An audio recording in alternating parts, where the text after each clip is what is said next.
오늘 우리가 나눌 말씀은 바울의 몸에 있는 흔적은 과연 무엇일까? 갈라디아서 6장 17절은 이렇게 합니다. 이후로는 누구든지 나를 괴롭게 하지 말라. 내가 내 몸에 예수의 흔적을 가졌노라. 어떤 주석가는 바울의 몸에 난 흔적은 예수님의 고난의 흔적이라고 말합니다. 중세 수도사인 성 프란시스는 높은 산에 올라 기도할 때에 예수님의 흔적을 달라고 간절히 기도했더니 갑자기 몸이 뜨거워지고 극심한 고통이 밀려오더니 양손에 못자국이 나타났다라고 얘기합니다. 바울이 말한 흔적도 바로 그런 것일까요? 원문에 보면 스티그마라고 되어 있습니다. 이 스티그마는 낙인이란 뜻입니다. 낙인과 흔적은 그 의미가 다릅니다. 당시 로마와 헬라 사회 귀족들은 자신의 이름이 새긴 인두를 달고 종의 몸에 낙인을 찍어 자신의 소유임을 표시했습니다. 바로 그것이 낙인입니다. 뿐만 아니라 로마의 군인들은 나는 상관의 부하로서 상관의 명령에 절대 복종하겠다라는 뜻으로 상관의 권위를 상징하는 표식을 이마에 찍음으로 자신의 충성심을 그렇게 증명해 보였던 것입니다. 사도 바울은 예수님에 대한 자신의 마음을 그 당시 관습에 빗대어 표현했던 것뿐입니다. 누구든지 나를 괴롭게 하지 말라.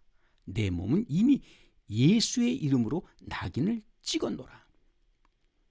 그러므로 일부 주석가들이나 성 프란시스가 받았다는 예수님의 고난의 흔적과는 거리가 있는 것입니다. 사도 바울은 신명기 15장 16절부터 17절에 있는 말씀을 그대로 인용한 것입니다. 자신의 몸에 예수의 이름을 찍음으로 이제부터는 영원히 나는 주님의 종으로 남겠다라고 선언한 겁니다. 종이 만일 너와 내 집을 사랑하므로 너와 동거하기를 좋게 여겨 내게 향하여 내가 주인을 떠나지 아니하겠노라 하거든 송곳을 차여 그 귀에 귀를 문에 대고 뚫으라. 그리하면 그가 영영이 내 종이 되리라. 사도 바울은 이 말씀을 인용한 것입니다. 외출했다가 돌아온 제자들이 상기된 모습으로 이렇게 얘기합니다. 우리가 주를 보았다. 그러자 도마는 호두수치며 말합니다. 내가 그의 손에 못자국을 보고 내 손가락을 그 못자국에 넣고 내 손을 그 옆구리에 넣어보지 않고는 나는 믿지 못하겠다. 예수님으로 낙인을 찍지 못한 도마는 당연히 그렇게 말할 수밖에 없었을 것입니다. 어떻게 죽은 자가 다시 살아날 수 있단 말입니까? 이것은 상식밖에 비현실적인 일입니다. 하지만 아무리 그렇다 하더라도 나사렛 예수 그리스도의 이름은 그의 능력으로 자신의 심령에 낙인을 찍었다면 그의 말은 완전히 달라졌을 겁니다. 나는 굳이 내 손가락으로 못자국 난 곳에 찔러보고 창자국 난 곳에 넣어보지 않아도 나는 당연히 예수 그리스도께서 부활하신 것을 나는 믿는다라고 얘기했을 겁니다. 사람들은 사도 바울이 바울로 개명한 것은 그가 회개했기 때문이라 말합니다. 하지만 그런 증거는 성경 어디에도 없습니다. 단지 사울은 히브리식 이름이고 바울은 로마식 이름일 뿐입니다. 사울이라는 이름의 뜻은 묻다, 구하다, 요구하다라는 뜻입니다. 구약의 사울은 백성들의 강력한 요구에 의해 이스라엘 왕으로 세움을 받았습니다.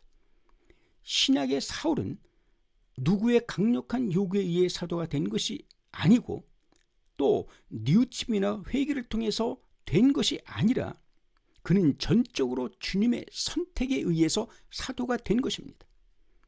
이를 오해한 사도들은 성도와 교회를 핍박하던 사도 바울이 어떻게 자신들과 같이 사도의 길을 갈 수가 있겠냐라고 하면서 그들은 그가 사도가 된 것을 못마땅하게 여겼던 것입니다.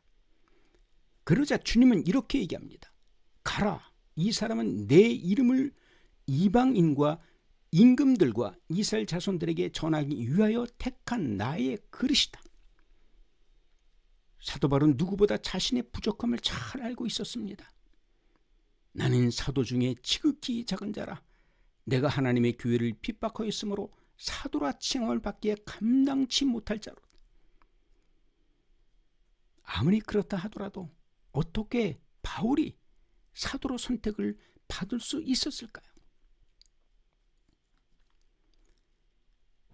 사울은 준비된 자였습니다. 그렇기 때문에 그는 사도로 선택을 받은 것입니다. 사도 바울은 바리새파 사람이지만 바리새인은 아니었습니다. 디모데후서 1장 3절은 이렇게 합니다. 청결한 양심으로 선조 때부터 섬기던 하나님을 섬기고 그는 청결한 양심이 있는 사람이라고 얘기합니다. 빌립보서 3장 6절은 이렇게 합니다. 열심으로는 교회를 핍박하였고 율법에 의로는 흠이 없는 자로다. 그는 율법으로도 흠이 없는 사람이었습니다. 사도행전 22장 3절은 이렇게 합니다. 유대인으로 길리아의 다소 출신이며 가말리의 문화에 율법의 엄한 교훈을 받고 열심히 있는 자들. 사도 바울은 뛰어난 학자였습니다. 사도 바울은 다른 사도들보다 늦게 예수님을 만났지만 전부터 이미 준비된 자였던 것입니다. 무엇보다 청결한 양심과 율법의 의로도 흠이 없는 자 뿐만 아니라 누구보다 율법을 잘 알고 있었기에 율법을 복음으로 완벽하게 재해석할 수 있었던 것입니다. 그렇게 해서 쓰여진 책이 바울 서신입니다. 자신이 핍박하던 예수가 율법의 완성이시란 사실을 깨달았을 때 그의 마음은 어땠을까요? 누군지 나를 괴롭게 하지 말라. 내 몸은 예수의 이름으로 낙인을 찍었다. 고린도후서 5장 13절은 이렇게 기록하고 있습니다. 우리가 만일 미쳤어도 하나님을 위한 것이다. 네, 그는 예수 그리스도를 자기 몸에 낙인으로 찍어버림으로 그는 예수를 위해 그리스도 복음을 위해 미친 사람이 되기로 작정했던 것입니다. 사도 바울은 예수의 고난에만 머물러 있을 수는 없었습니다. 때문에 부활의 주님을 자신의 몸에 낙인으로 찍어버립니다. 사도는 사도행전 20장 24절에 자신의 삶을 이렇게 고백했습니다. 나의 달려갈 길과 주 예수께 받은 사명 곧 하나님의 은혜의 복음 증거하는 일을 마치려 하면은 나의 생명을 조금도 귀한 것으로 여기지 아니하노라. 이 말씀 그의 마지막 유언이 되었습니다. 사도 바울은 어느 날 갑자기 사도로 선택받은 것이 아닙니다. 그 누구보다 율법을 완벽하게 알았기에 예수 그리스도가 율법의 완성이심을 교리적으로 증명해 낼 수 있었던 것 때문에 그는 예수로 낙인을 찍을 수밖에 없었던 겁니다. 바로 이것이 사도 바울의 몸에 있다는 낙인, 바로 스티그마입니다.